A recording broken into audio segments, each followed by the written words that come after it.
예, 계속해서 수업 진행하도록 하겠습니다. 총 수익백 금액의 필요 경비와 기속 연도에 대해서 저희가 설명을 드렸고, 어떤 상품에 대해서 이러한 것들이 있다, 그리고 특례들이 있다라고 얘기를 했습니다. 그래서 그 부분에 있어서 조금 더 그 부족한 대한 부분에 대해 있어서 관련된 부분을 살펴보고 다음으로 넘어가도록 하겠습니다.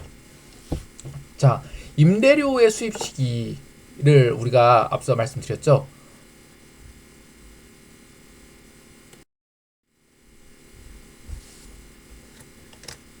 자, 임대료의 수입 시기에서 말씀드렸는데, 이런 임대료의 수입 시기는 어떻게 돼요?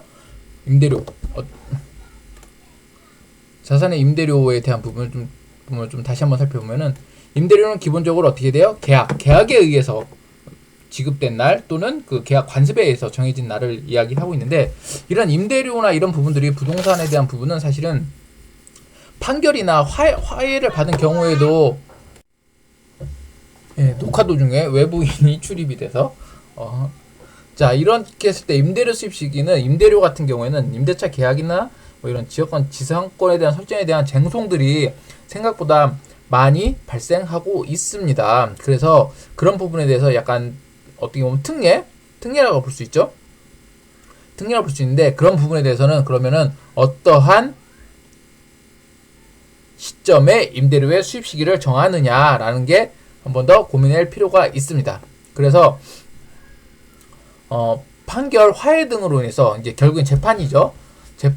재판으로 인해서 소유자 등이 받게 되어 있는 이미 지난 기간에 대한 임대료는 과연 어떻게 수입 시기를 잡느냐, 이런 문제가 발생할 수 있습니다. 이를 일종의 뭐 지연이자 손해배상금 등 있을 수 있죠. 이런 부분에 있어서 임대료에 대한 부분은 결국에 수입 시기를 어떻게 정하냐면, 여기서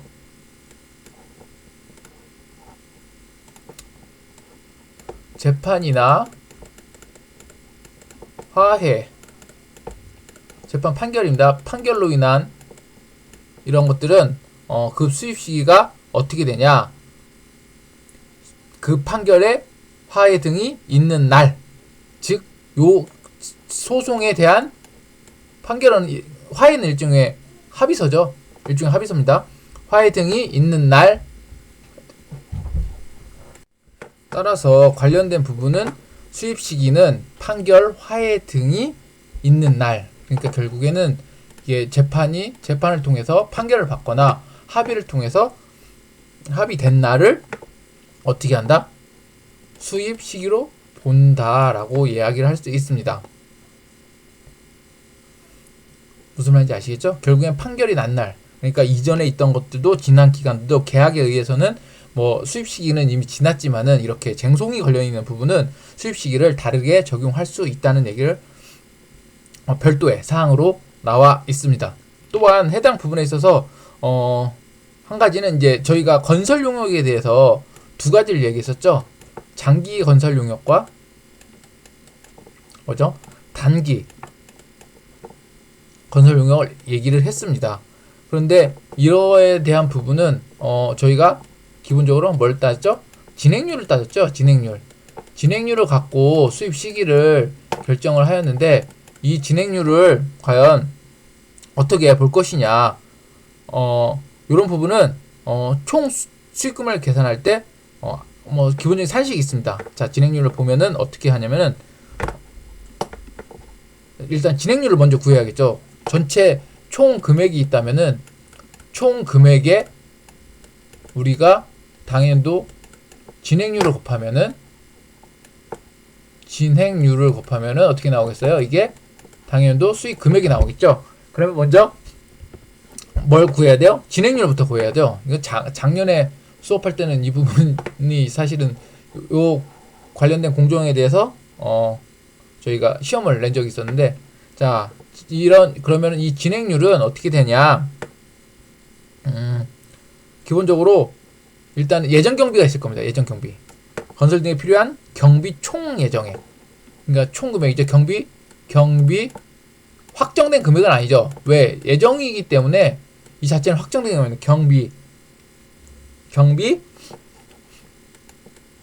총 예정액분에, 이거는 예정액 예정액분의 이건 뭐예요? 기본적으로 예상치죠. 밑에는 예상치입니다.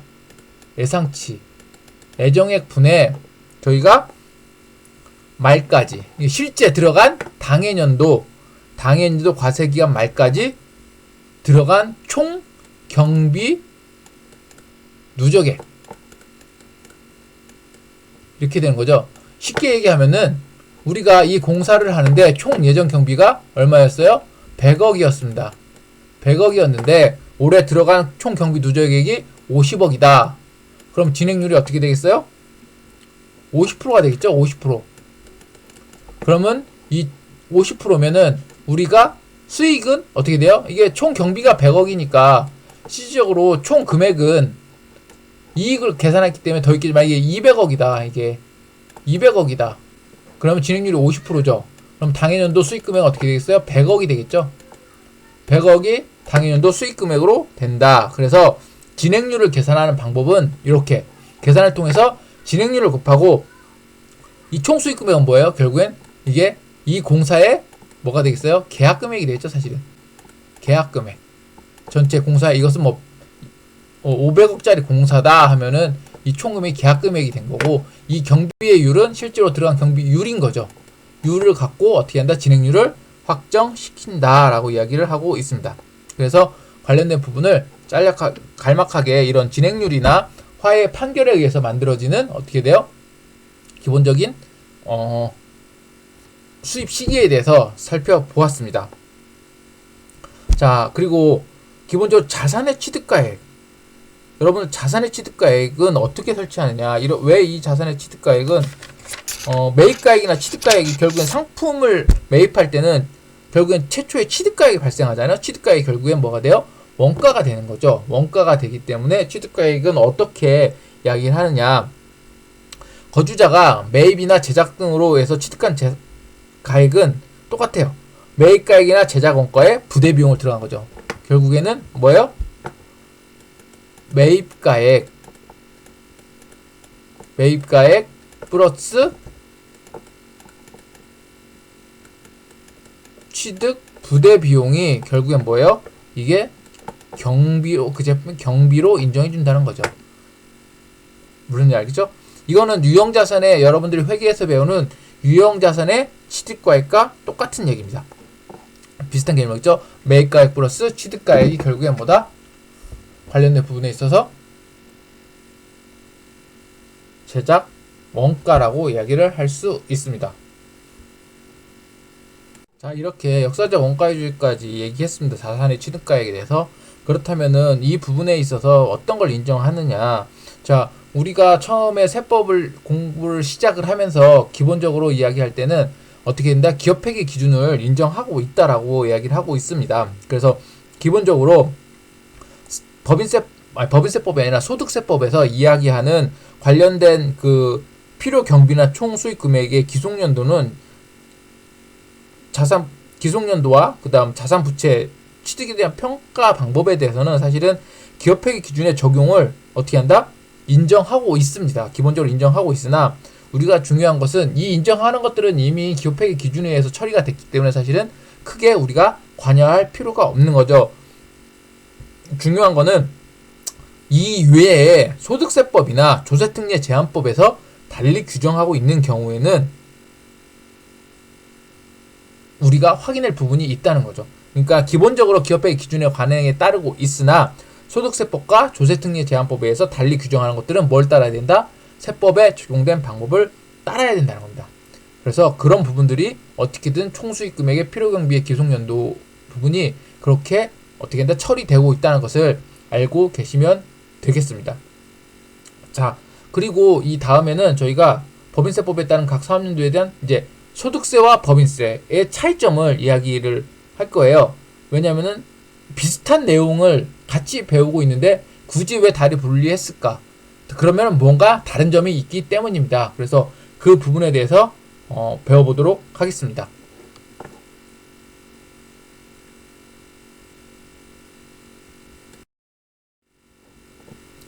기본적으로 법인세법에 따른 각 사업용 소득과 소득세법에 따른 사업소득의 차이점에 대해서 설명을 하도록 하겠습니다. 기본적으로 법인세법에서는 기본적으로 어떻게 돼요? 어떻게 얘기하냐면 입금이라는 개념을 씁니다. 수익에 해당하는 입금에서 비용을 송금이란 개념을 씁니다. 송금이란 개념을 써서 이 관련된 부분을 서로 공제하면 어떻게 한다? 각 사업연도 소득이라고 해서 관련된 부분에 어떻게 된다? 각 사업연도 소득을 만들어내고 소득세법에서는 어떻게 얘기하냐? 입금과 대응되는 개념이 뭐예요? 총 수익금액입니다. 총 수익금액으로 여기서 대응하는 것을 필요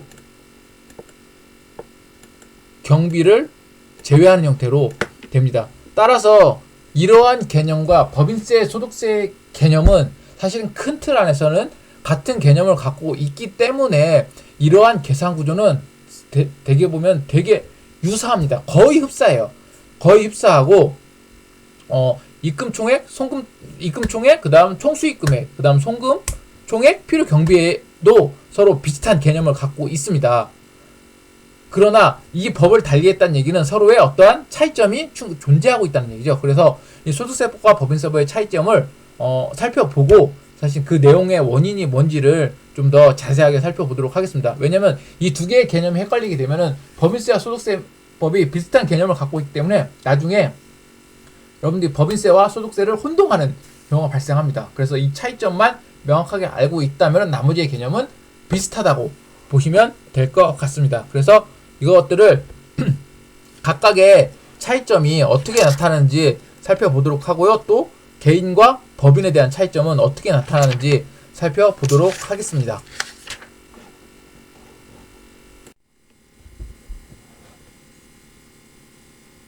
그러면은 이러한 차이들이 어떻게 발생하는지에 대해서 근본적인 그 원인부터 살펴볼 필요가 있습니다.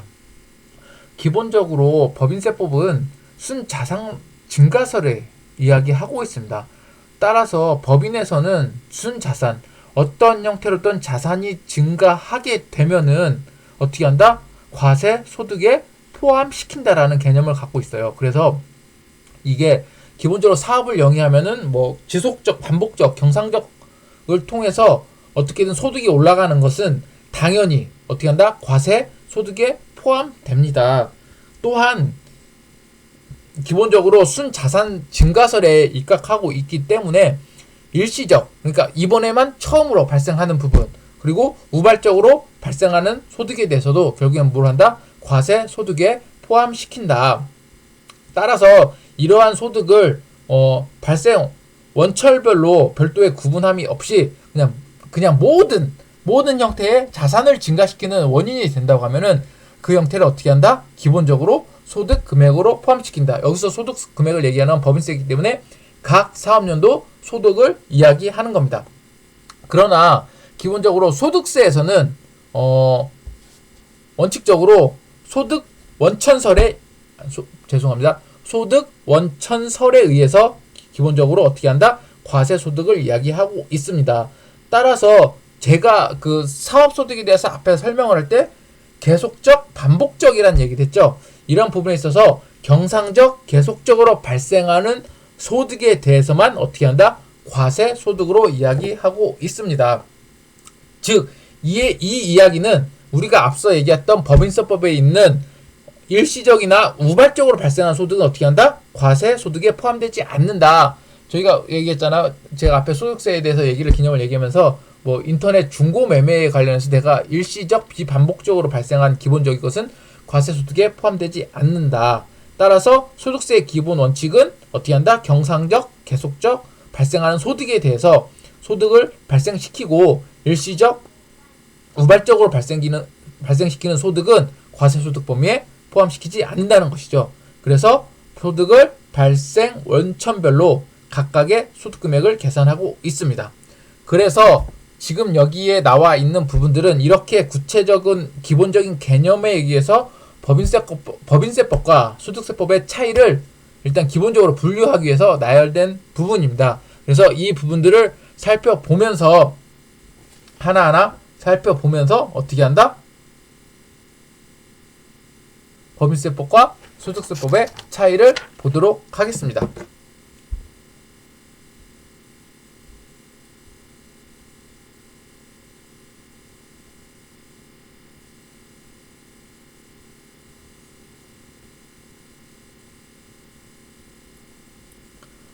자, 농업 중에 식량 작물을 재배업에서 발생하는 소득 같은 경우에는 앞에서 사업소득에 대한 내용을 저희가 잠깐 얘기했었죠. 사업소득에서 이런 농업 중 식량 작물을 발생하는 소득은 어떻게 한다? 소득에서 일정 부분 제외한다라고 얘기를 했습니다. 그래서 한번 책을 찾아볼까요? 기본적으로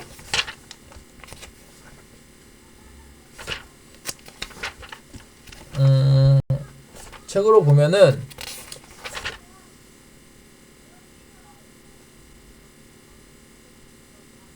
자, 사업소득의 범위의 곳이 343페이지에 나와 있습니다. 농업, 임업, 어업에 발생하는 소득은 사업수로 되지만은 뭐라고 돼 있어요? 식량, 작물, 재배업은 제외한다라고 이야기를 하고 있습니다. 그래서 관련된 부분은 어떻게 한다? 소득세법상 사업 소득이 아니다라고 되어 있습니다. 그래서 관련된 부분에 있어서 어떻게 한다? 소득세법에서는 사업소득을 제외하고 있습니다. 그러나 법인세법에서는 법인의 경우 이러한 부분에 있어서 소득이 발생하는 경우에는 어떻게 한다? 각 사업연도에 포함되고 있습니다. 또한 이자 수익과 배당금 수익에 대해서는 어떻게 되어 있나요? 기본적으로 이자 수익과 배당금 수익에 대해서는 우리가 원칙적으로 뭐예요? 분리과세를 하고 있죠. 분리과세. 분리과세 같은 경우에는 일정한 요건이 됐을 때만 어떻게 한다? 소득으로 간다는 거죠.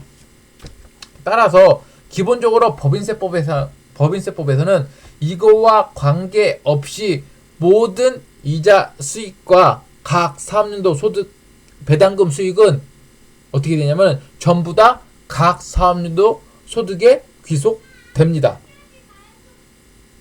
그러나 소득세법에서는 원천 징수함으로써 어떻게 돼요? 소득세 신고 납부 의무가 종료되죠. 분리과세이기 때문에. 그렇죠? 나중에 종합과세 대상이 될 수 있긴 하지만은 어쨌든 기본적으로 사업소득에서 제외됩니다. 사업소득은 나중에 종합소득으로 가는데 사업소득은 아니에요. 그렇죠? 그래서 이러한 차이점이 발생하고 있는 겁니다. 그래서 이런 부분은 결국에는 어떤 차이냐면 이게 바로 법인세법에서는 그거에 어떤 형태로든 구분에 관계없이 모든 사항이 어떻게 된다? 뭘로 간다? 기본적으로 각 사업연도 소득에 포함된다. 그래서 농업에서 발생한 소득이든 이자수익과 배당금 소득이든 어쨌든 법인은 각 사업연도 소득에 포함된다. 그러나 소득세법에서는 그렇지 아니하다라고 이야기할 수 있습니다. 다음은 대손충당금입니다. 대손충당금. 법인세법에서는 대여금에 대해서도 대손충당금의 설정이 가능합니다. 그래서 대손율은 1%와 대손실적률 중 큰 비율을 해서 법인세법에서 충당금을 설정할 수 있는데요. 기본적으로 소득세법에서는 대여금 자체는 설정이 불가능하다는 거죠. 대여금에서는. 결국엔 뭐예요? 대여금에 대해서 충당금을 설정하지 못하는 얘기는 이만큼에 대해서 필요 경비를 인정하지 않는다는 거죠. 그래서 소득세법과 법인세법의 차이가 대손충당금을 계산하는 방법이 서로 차이가 발생한다는 겁니다. 따라서 이런 부분들이 서로 달리 적용되고 있다고 보시면 되겠습니다.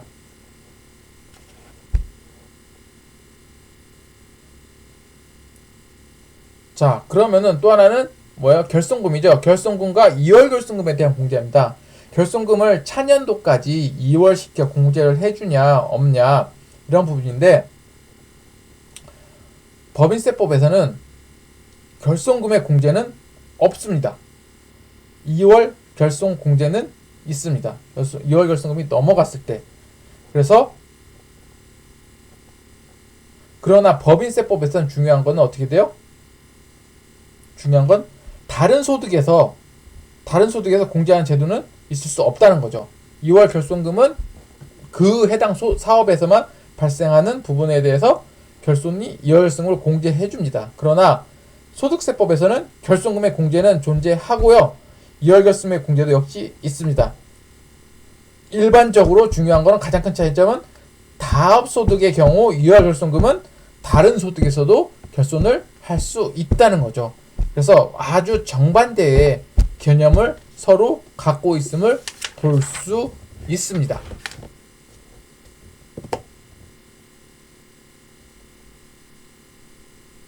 또한 유가증권 처분 손익은 법인에서는 유가증권을 처분을 했으면은 이익에선 입금을 잡고 손해가 났으면 송금을 잡습니다.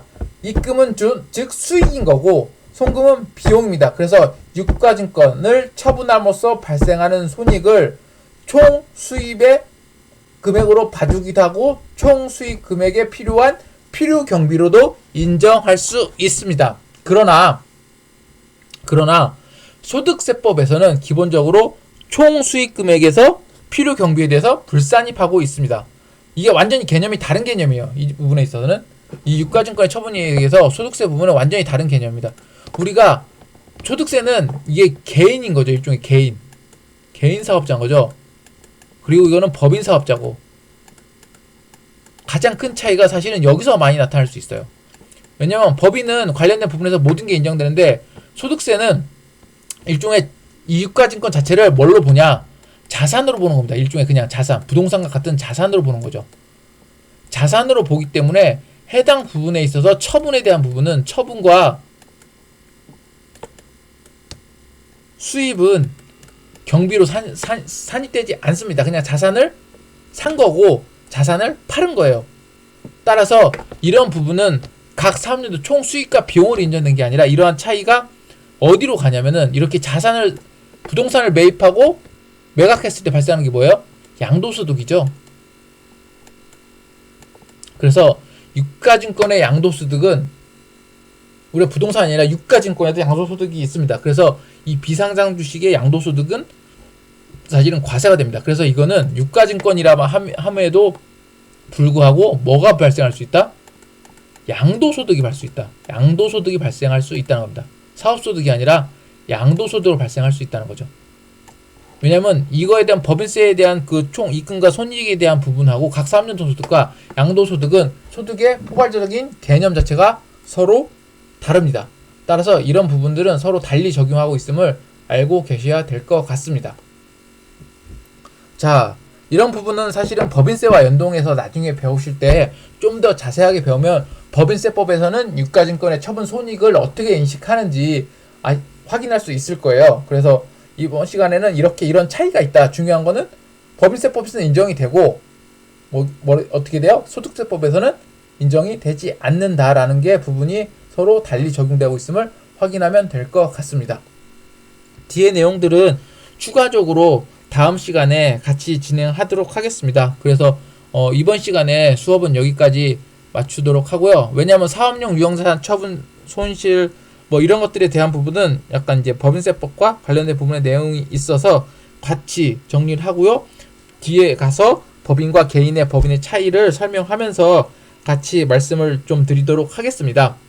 그래서 다음 시간까지 아마 진행이 되면은 여러분들이 아마 사업소득에 대해서는 마무리가 될 것 같습니다. 그리고 나서 근로소득, 연금소득, 기타 소득을 이야기를 하고 2학기 때는 그러면은 특례도 좋지만 결국엔 이 종합소득의 계산 이제 어떻게 계산되는지에 대해서 이야기를 할 예정입니다. 그래서 그렇게 진행하도록 하겠습니다. 그래서 6주차 3차시까지 저번 주 수업을 늦게 올려드려서 이제까지 마무리 쳤는데 내일까지 해서 여러분들 7주차 수업까지 다 올려드리도록 하겠습니다. 그래서 중간고사 기간에 8주차에 중간고사를 아주 그냥 가볍게 레포트 형태로 대체할 테니까요. 레포트 형태 제출하시고 관련된 부분에서 수업을 전부 다 이수하시기 바랍니다. 다시 한번 정말 강의를 늦게 올려드려서 죄송하게 생각하고요. 앞으로는 좀 밀리지 않도록 여러분들한테 밀리지 않고 수업을 올려드리도록 하겠습니다. 제가 이번 2차 시에 수업을 하면서 퀴즈를 낸 게 있는데 퀴즈 꼭 같이 해서 올려주시기 바랍니다. 예, 수고하셨습니다.